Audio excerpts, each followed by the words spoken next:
भाजप खासदार मेधा कुलकर्णींविरोधात एनसीपीच्या रुपाली पाटील मैदानात शनिवार वाड्यामध्ये राष्ट्रवादीचं आंदोलन। कुलकर्णींना कायदा समजत नसेल तर समजावून सांगू असं म्हणत लगावला टोला। नाशिकमध्ये शिवसेना युबीटीचा भाजपला जोरदार धक्का। भाजपच्या माजी नगरसेविका संगीता गायकवाड यांचा ठाकरेंच्या पक्षात प्रवेश, तर चोरासह मतचोरी पकडली असं म्हणत ठाकरेंचा हल्लाबोल।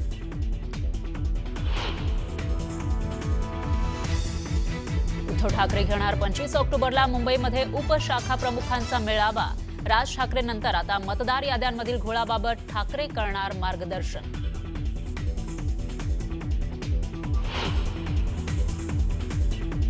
पालिकेतील बदली बढती घोटाळ्याची एसआयटी मार्फत चौकशी करा। आमदार सुनील प्रभूंची मुख्यमंत्री फडणवीसांकडे पत्राद्वारे मागणी।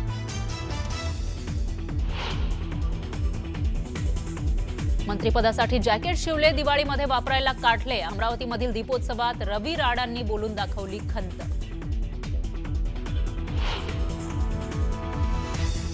लातूरच्या रेणापूर नाका भागामध्ये कारनं तरुणाला फरफटत नेलं। सुदैवानं घटनेमध्ये कारनं फरफटत नेलेला तरुण बचावला। बेधुंदपणे कार चालवणारा चालक फरार, शोध सुरू।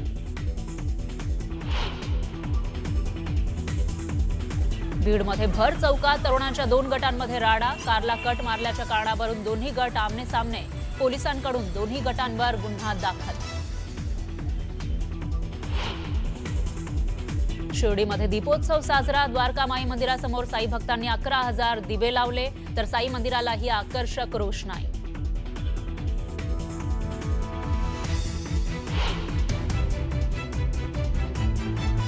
देशभरामध्ये दिवाळीचा उत्साह। अनेक ठिकाणी आकर्षक रोषणाईसह दीपोत्सवाचं आयोजन।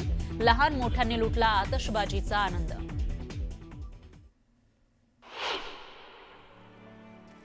आणि ज्येष्ठ अभिनेते असरानी यांचं निधन। वयाच्या 84व्या वर्षी घेतला अखेरचा श्वास। शोलेमधील जेलरची भूमिका ठरली अत्यंत लोकप्रिय। असरानी यांच्या निधनानं बॉलिवूडवर शोककळा। मित्रांनो, घडामोडी वेगाने घडतायत आणि त्यावरचे स्पेशल रिपोर्ट आपण बघतोय। पुढे पाहूया, त्या ठाकरे बंधू आणि एकनाथ शिंदे यांच्यात आता नवी लढाई सुरू झाली आहे। उपमुख्यमंत्री एकनाथ शिंदे यांनी कठोर या ठिकाणी ठाकरे बंधूंना लक्ष करत सध्या मनोमिलन नाटकाचे जोरदार प्रमोशन सुरू असल्याचा टोला लगावला होता आणि त्यावरनं संजय राऊतांनी जोरदार पलटवार केलाय। उद्धव ठाकरे आणि एकनाथ शिंदेंमधील राजकीय वाद आता नाटकांपर्यंत जाऊन पोहोचलाय।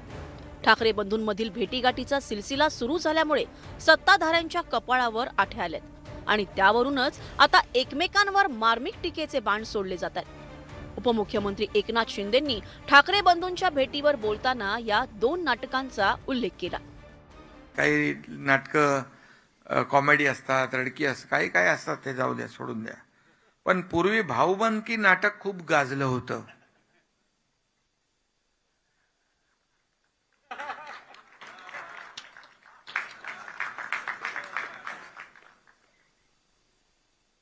आता मनोमिलनाच्या नाटकाचं जोरदार प्रमोशन सुरू आहे। ठीक आहे, जाऊ द्या, चांगलं आहे, चांगलं आहे। राज ठाकरेंनी शिवसेनेला जय महाराष्ट्र केल्यानंतर गेली 2 दशकं शिवसेना विरुद्ध मनसेत राजकीय संघर्ष झडला। पण आता मराठीच्या मुद्द्यावर ठाकरे बंधूंची जवळीक वाढली। आगामी स्थानिक स्वराज्य संस्थांच्या निवडणुकीच्या पार्श्वभूमीवर ठाकरे बंधू राजकीय दृष्ट्या एकत्र येणार असल्याची चर्चा आहे आणि तोच संदर्भ देत एकनाथ शिंदेंनी ठाकरे बंधूंवर खोचक टीका केली। त्याला ठाकरेंच्या शिवसेनेनं त्याच भाषेत उत्तरही दिले। भाऊबंदकी नाटकाचे लेखक कोण आहेत? त्याला विचारा, भाऊबंदकी नाटकाचे लेखक कोण आहेत? हे नाटक कोणत्या साली आलं? हे नाटक आपण पाहिलं का? मतभेद संपले, भाऊ एकत्र आले, कुटुंब एकत्र आले, पक्षाचे कार्यकर्ते एकत्र आले, भाऊबंदकी संपली। आता या राज्यावरती एकीचा सूर्य उगवला, महाराष्ट्रावर शिवशाहीचा सूर्य उगवतोय। एकीकडे एकनाथ शिंदे यांनी पुढे अशोक सराफांच्या गाजलेल्या नाटकाचा उल्लेख करत उद्धव ठाकरेंवर अशा प्रकारे निशाणा साधला। मामांचं एक नाटक खूप भारी होतं।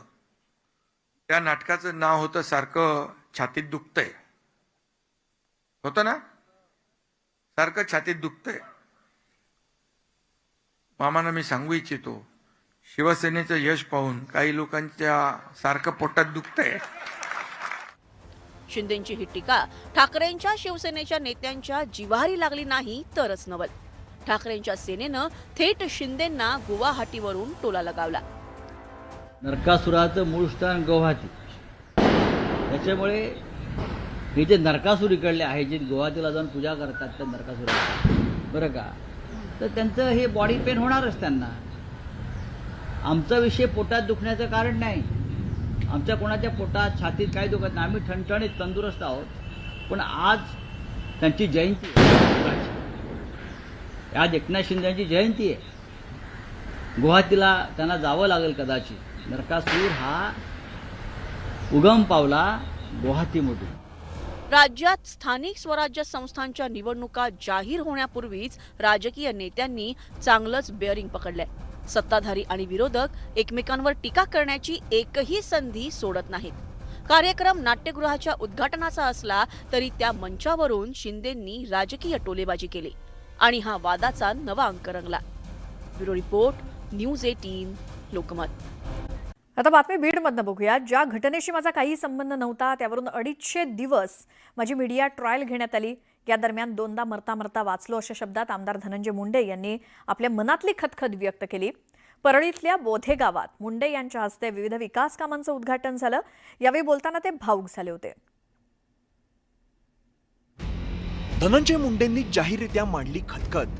250 दिवसात दोनदा मरता मरता वाचलो. राजकीय विरोधकांना धनंजय मुंडेंचा टोला. त्याच्यापेक्षा जास्त न बोलता परमेश्वराने लोक मुंडेंची मन की बात आणि वादाची वाद. बीडमधील ओबीसी महाएल्गार सभेनंतर धनंजय मुंडेंनी पुन्हा एकदा आपल्या राजकीय विरोधकांवरती तोफ टाकली आहे.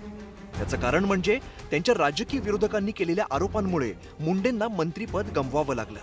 ती खदखद मुंडेंनी बोलून दाखवली. हे निर्मित संकट आहे. अचानक आलेली संकट आहे आणि घडवून आणलेली संकट आहे.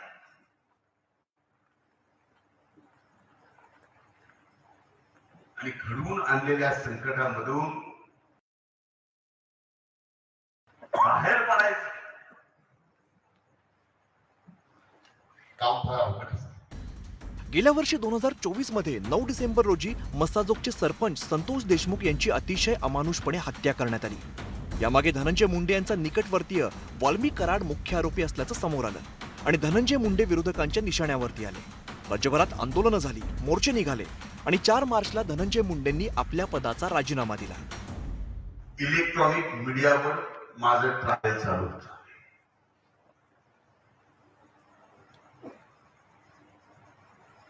मी कुठल्याही माध्यमाला बोलत नव्हतो. मला काय बोलायला येत नव्हतं अशातला भाग नाही. त्या 250 दिवसात दोनदा मरता मरता वाचलो. या सगळ्या घटनांनंतर धनंजय मुंडेंनी पहिल्यांदाच जाहीररित्या भाष्य केलंय. तसंच आपल्या विरोधकांवर सुद्धा टीकास्त्र डागलंय. शेवटी नियतीला काय मान्य असतं.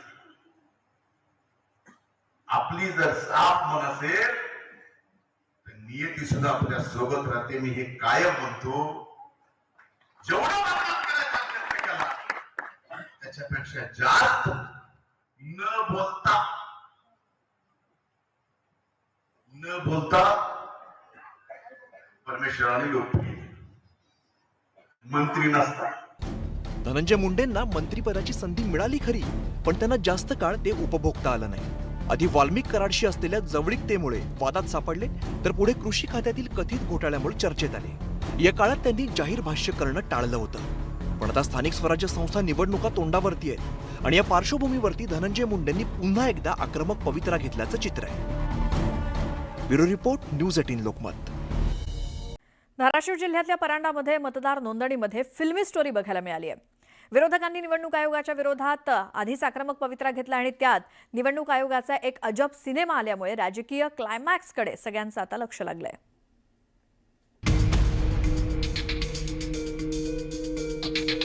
अमर अकबर अँथनी या सिनेमातील 3 वेगवेगळ्या धर्माच्या सख्ख्या भावांची स्टोरी सुपरहिट झाली होती. दिग्दर्शक मोहन देसाईंचा सिनेमा आजही ब्लॉकबस्टर म्हणून ओळखला जातो. बहुतेक मोहन देसाईंकडूनच प्रेरणा घेत तसाच पण राजकीय सिनेमा निवडणूक आयोगानंही तयार केलाय. मोहन देसाईंप्रमाणे दिग्दर्शक झालेल्या निवडणूक आयोगाने धाराशिवच्या परांडामध्ये अमर अकबर अँथनी सिनेमा तयार केलाय. एकाच घराच्या पत्त्यावर हिंदू, मुस्लिम, दलित, माळी, ब्राह्मण अशा वेगवेगळ्या जाती धर्माच्या 37 मतदारांची नोंदणी करण्यात आली आहे. या कागदपत्रांवरून हा सर्व घोळ स्पष्ट झालाय आणि धक्कादायक बाब म्हणजे 37 पैकी 5 मतदार उत्तर प्रदेशातील असल्याचा आरोप करण्यात येतोय. बोगस मतदार नोंदणीची चौकशी करण्याची मागणी जिल्हाधिकाऱ्यांकडे करण्यात आली आहे. निवडणूक आयोगाकडे आम्ही रितसर तक्रार केलेली आहे. या तक्रारीचा उलगडा जर होऊन त्या तिबार व्यक्ती एकच आहे परंतु नाव डबल आहे अशा मतदाराची जर नावे कमी झाली नाही तर आम्ही निश्चित रूपाने न्यायालयात सुद्धा आम्ही दाद मागणार आहोत. आम्हाला निदर्शनास आलं मतदार यादी आल्यावर आम्ही ह्या घर क्रमांक जाऊन चौकशी केली असते इथे की कोणीही लोक राहत नाहीत. आम्ही ह्याची तक्रार परांडा नगर परिषद येथे दिलेली आहे. विशेष म्हणजे ज्या घराच्या पत्त्यावर ही नोंदणी करण्यात आली ते घर शिंदेच्या शिवसेनेच्या माजी नगरसेवकाचं असल्याचं सांगितलं जात आहे.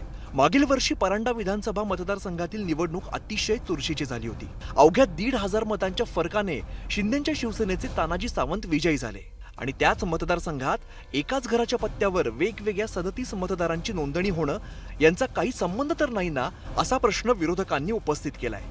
परांडामध्ये निवडणूक आयोगानंच राजकीय अमर अकबर अँथनी सिनेमा दिग्दर्शित केलाय. तर इकडे राजकारणातील अँग्री यंग मॅन राज ठाकरेही निवडणूक आयोगाला विलन ठरवून दे दणादण शाब्दिक हल्ले करतायत. त्यामुळे राजकीय सिनेमाही उत्कंठावर्धक होत चाललाय. संतोष गोरे, न्यूज 18 लोकमत, मुंबई. आता मनसे अध्यक्ष राज ठाकरेंनी देखील निवडणूक आयोगावरती केलेल्या टीकेचे जोरदार पडसाद उमटतायत. विधानसभा निवडणुकीमध्ये मॅच फिक्सिंग झाल्याचा आरोप राज ठाकरेंनी केला. त्यावरून आता सत्ताधाऱ्यांनी पलटवार केलाय. पराभवाची चाहूल लागल्यामुळे थैथयाट सुरू असल्याचा टोला भाजपनं लगावला. तुम्ही मत द्या नाही तर नका देऊ. मॅच फिक्सिंग झालेलं आहे, मॅच सेट आहे. सर्व राजकीय पक्षांचं समाधान जोपर्यंत होत नाही तोपर्यंत या महाराष्ट्रामध्ये निवडणुका घेऊनच दाखवा. तुम्हाला वाटते तुम्हाला राग येतोय कारण शेण खाऊन ठेवले. आम्ही निवडणूक आयोगाला प्रश्न विचारले की सत्ताधारी उत्तर देतात. तुम्हाला कोण विचारलं?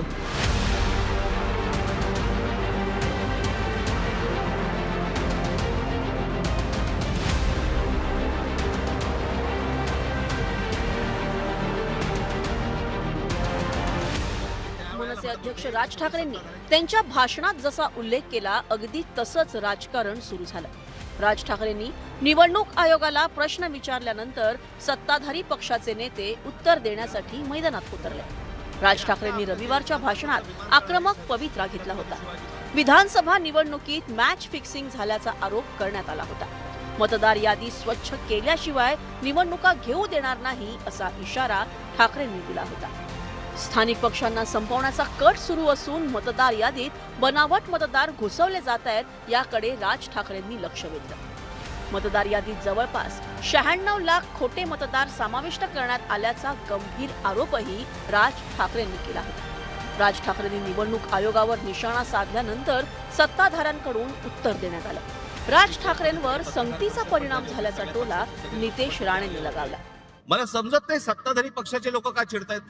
निवडणुका घेऊ नये, घेऊन दाखवा ही अर्बन नक्षलची भाषा आहे. अर्बन नक्षल बोलतात असं म्हणून बोलतो राजसाहेबांना तुम्ही मांडीला लावू नका लावू. उद्धव ठाकरे त्याच्या नादी नका लावू. तो वाया गेलेला पोरगा येते. जेव्हा पराभव दिसू लागतो तेव्हा आरोप निवडणूक आयोगावर करतात, महायुतीवर करतात. हा त्यांचा रोजचा धंदा आहे. त्यामुळे त्याच्याकडे आम्ही काय विशेष लक्ष देत नाही. आणि किती इकडं काय ते सुरसुऱ्या लवंग्या फुटल्या तरी आमचा महायुतीचा ॲटम बॉम्ब आहे ना तो सगळ्यांचं काम तमाम करेल. नितेश राणेंनी ठाकरेंवर टीका केल्यानं मनसेचे मुंबई अध्यक्ष संदीप देशपांडे मैदानात उतरले. राणे कुटुंबाने आतापर्यंत शिवसेना, काँग्रेस आणि भाजप असे वेगवेगळे पक्ष बदलले. राणेंसारख्या राजकीय कुबड्या आम्ही बदलल्या नाही असा वर्मी बसवणारा घाव देशपांडेंनी घातला. निवडणूक आयोगाला प्रश्न विचारल्यावर भाजपला राग का येतो हाच कळीचा प्रश्न देशपांडेंनीही उपस्थित केला. आमचं नितेश राणेंसारखं नाही की कधी काँग्रेसच्या कुबड्या घेतल्या त्यांच्या विचाराने चाललो, कधी भाजपच्या कुबड्या घेतल्या त्यांच्या विचाराने चाललो, कधी संघाला शिव्या घेतल्या मग त्यांचीच चड्डी घातली. अशा प्रकार आम्ही करत नाही. ठाकरेंच्या शिवसेनेचे खासदार संजय राऊत यांनीही निवडणूक आयोगाऐवजी भाजप उत्तर देत असल्याच्या मुद्द्यावरून सत्ताधाऱ्यांच्या जिव्हारी लागणारी टीका केली. निवडणूक आयोग ही जर स्वायत्त संस्था असेल तर आमच्या प्रश्नांची उत्तर आणि आमच्या शंकांचं निरसन हे फक्त निवडणूक आयोगानं करायला पाहिजे. जर भारतीय जनता पक्ष उत्तर देत असतील किंवा मिंदे उत्तर देत असतील याचा अर्थ निवडणूक आयोग आणि ह्या सगळ्या लोकांची मिलीभगत आहे. हे जॉईंट व्हेंचर आहे भ्रष्टाचार आणि घोटाळे करण्याचं. भारतीय जनता पक्षाला किंवा मिंद्यांना मिरच्या का लागत आहेत? त्यांची मिरच्या लागल्यावर जी काय झोंबल्यावर तडतड होतं ना ते का होत आहे? याच्यातच खाई त्याला खवखवे ही मराठीमध्ये फार चांगली म्हण आहे. मनसे अध्यक्ष राज ठाकरेंनी निवडणूक आयोगाला झाडलेल्या प्रश्नांची फैरी आणि विरोधकांनी 1 नोव्हेंबरला जाहीर केलेला मोर्चा यामुळे जोरदार राजकारण सुरू झालंय. स्थानिक स्वराज्य संस्थांच्या निवडणुकीच्या आधीच सत्ताधारी आणि विरोधक मतदार याद्या, बोगस मतदान या मुद्द्यांवरून भिडले. परिणामी आगामी निवडणुकीतला प्रचाराचा मुद्दा सेट झाल्याचं पाहायला मिळतंय.